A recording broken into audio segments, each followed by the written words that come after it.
Ale Berkovich tiene más detalles sobre esto. Ale, buen día. Bonjour, comment ça va? Ça va bien, monsieur. Qué grande, no te tenía en francés, Rigoli, impresionante. Algunos años de la alianza, sí.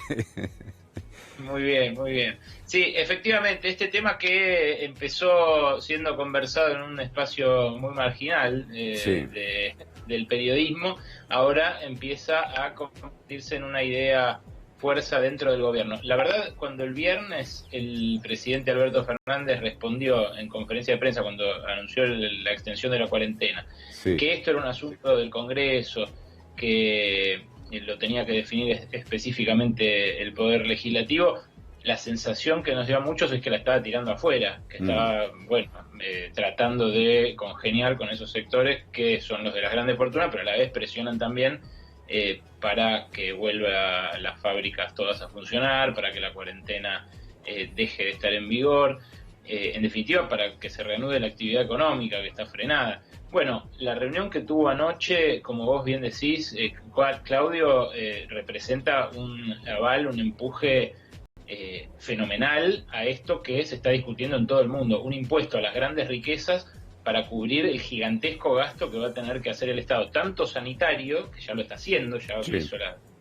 3.000 camas en Tecnópolis, está haciéndolo, como la asistencia a las provincias y a las empresas, a las pymes, además de, por supuesto, a los caídos del sistema, que va a generar este parate, ¿no? Claro. La necesidad es infinita porque cada vez se empieza a palpar más el impacto que va a tener una crisis que va a ser mucho más grave de lo que... Y hablamos de miles y miles de millones de pesos. El IFE, la primera cuota de 10.000 pesos son 80.000 millones de pesos. Ya se está pensando en una segunda cuota del IFE para el mes de mayo, que sería otra cifra similar, digamos, ¿no? Y todo lo que está aportando decenas de miles de millones de pesos, ¿no?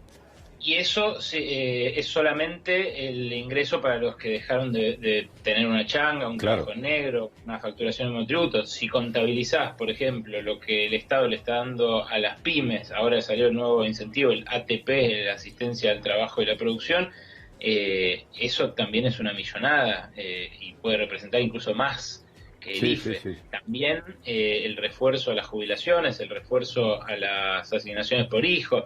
En definitiva, va a haber una batería de medidas que no van a revertir la caída de la economía, pero sí van a intentar atemperarla. Bueno, eso si no lo paga el 1% más rico de la población o el 0,1% más rico de la población, se va a repartir como costo entre todos a través de la inflación que se va a generar si tenemos que imprimir todos esos billetes. Claro. Esa disyuntiva es en la cual está el gobierno ahora y por eso me parece que el presidente hace este gesto importante anoche de recibir a Máximo Kirchner, a Carlos Heller, como diciendo, este es un proyecto nuestro también. ¿Hay algún proyecto ahí, está articulado, ya hay artículos escritos y mostrando algunas características concretas a partir de qué monto se empieza a pagar, por ejemplo, este impuesto? Está un monto también que es por única vez y el otro que va a ser como en forma permanente. ¿Hay algo de eso? La verdad, hubo varios proyectos en danza. La semana pasada apareció uno de los diputados del palo sindical. Después finalmente lo retiraron porque dijeron vamos a presentar uno en conjunto de todo el bloque del Frente de Todos. Ahora apareció otro de Itai Hagman. Yo anoche hablé con una de las 4 personas que seguramente en pantalla de la reunión esta que hubo en Olivos, y lo que me decían es que hay varias alternativas en danza. Que todavía no está definido esto a partir de cuánto va a ser. Lo que sí está definido es que va a ser a partir de un monto muy elevado, que va a ser una proporción de personas alcanzadas mucho menor que la que sugería el proyecto inicial. ¿Te acordás que hablamos la semana pasada?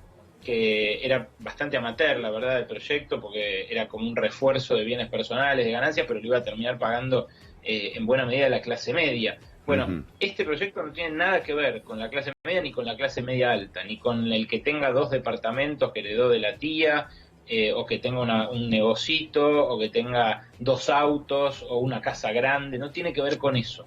Tiene que ver con los activos en el país o en el exterior de una élite económica que representa menos del 1%, te diría yo, de la población. Mirá, anoche en Brotes Verdes mostrábamos, por ejemplo, cuánto se recaudaría en caso de cobrarle un 2% 2%. Esto es importante también para ver las alícuotas, ¿no? Porque un camarógrafo, Pedroso, compañero nuestro, anoche me decía, ¿cuánto les van a cobrar a las grandes fortunas? Porque a mí me cobran 30% de ganancias en el sueldo cuando supero determinado monto. Sí. Bueno, se habla de 2% de estas grandes fortunas. No es ni una confiscación, ni una expropiación, ni muchísimo menos. Es un impuesto por única vez y con una alícuota marginal que representa mucho, porque son grandes las fortunas, pero que en porcentaje no deja de ser un aporte marginal de esa fortuna. Fíjate, con 2%, con cobrarle 2% a quienes tienen declarado en este momento más de 10 millones de dólares de patrimonio, se juntarían 1.281 millones de dólares. Bien. Esos 1.281 millones de dólares alcanzarían, por ejemplo, para darle a IFE, el sueldo complementario que se inventó para paliar esta crisis, a 8 millones de personas por 6 meses, Claudio. Por 6 meses. Con el aporte de ¿cuánta gente? 6.197 personas. Bien. O sea, 6.000 ricos, 6.000 archimillonarios pueden solventar, poniendo un 2% de su patrimonio, un sueldo de 10.000 pesos para 8 millones de personas que se cayeron del sistema por la cuarentena durante 6 meses. Eso atemperaría la desigualdad que va a generar esta crisis, pero no la eliminaría. Seguirían siendo ellos ricos y los pobres pobres. Simplemente es una forma de morigerar un impacto que se va a producir de todas maneras, pero que va a ser muchísimo más cruento en caso de que no se aplique este impuesto. Bien, hay que esperar ahora que la Corte también para el tratamiento de esta ley ponga del ok así del debate virtual, ¿no? Sí, claro, Claudio. Mirá, esto es algo que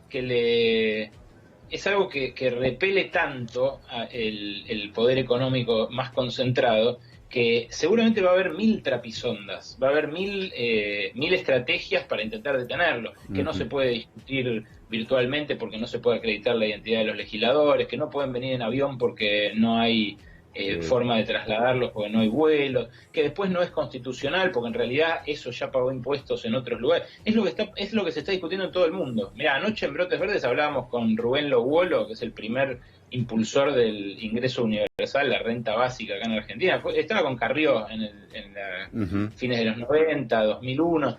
Él fue el que primero ideó la asignación por hijo, que después se llevó adelante durante el kirchnerismo. Bueno, él decía, todo el mundo discute esto, el mundo desarrollado está discutiendo esto ahora, en este momento. Y la discusión se da en el mundo desarrollado porque, igual que en nuestros países, los megamillonarios tienen sus fortunas en guaridas fiscales, lejos de la órbita de cada organismo recaudador. Entonces, en este caso, lo que tiene que hacer la AFIP es, por un lado, poner la lupa en estos 6.197 contribuyentes que declaran más de 10 millones de dólares, pero también tiene que poner la lupa en los que la tienen afuera y sin declarar, como estas 950 cuentas que descubrieron la semana pasada, gracias a un intercambio de información que había vigente desde 2017. Entonces, es una doble tarea. Por un lado, rastrear a las grandes fortunas, hacer que paguen en un contexto de crisis como este, 2%. 2%. La alícuota del impuesto, la que termine saliendo, puede ser 10% para las de más de, 500 millones de dólares. Estamos hablando de muy poquita gente de vuelta. Y no está hecha la redacción final, la verdad que no está hecha. Yo la cuenta que te hago es simplemente para que te des una idea de cuán poquitos son y cuánto puede ayudar aportar que se les cobre un porcentaje tan chico como 2%. Después vas a escuchar 1.000 argumentos en contra de gente que dice, pero así no van a invertir los empresarios. Esto no es un impuesto a las empresas, ni a la inversión. Al revés, es un impuesto a la que no se invierte. Es un impuesto al dinero ocioso que muchas veces está en el exterior, no generando empleo ni ninguna mejora para los argentinos. Entonces, bueno, me parece que vale la pena discutirlo y enhorabuena. Anoche el presidente le dio este impulso que vamos a ver si, por supuesto, ahora muchos, incluso de los que digan que están a favor, van a estar jugando en contra. Y el lobby acá se va a colar porque es natural, para eso está, a eso se dedican. Pero me parece que es una discusión que se impone en términos de lo dura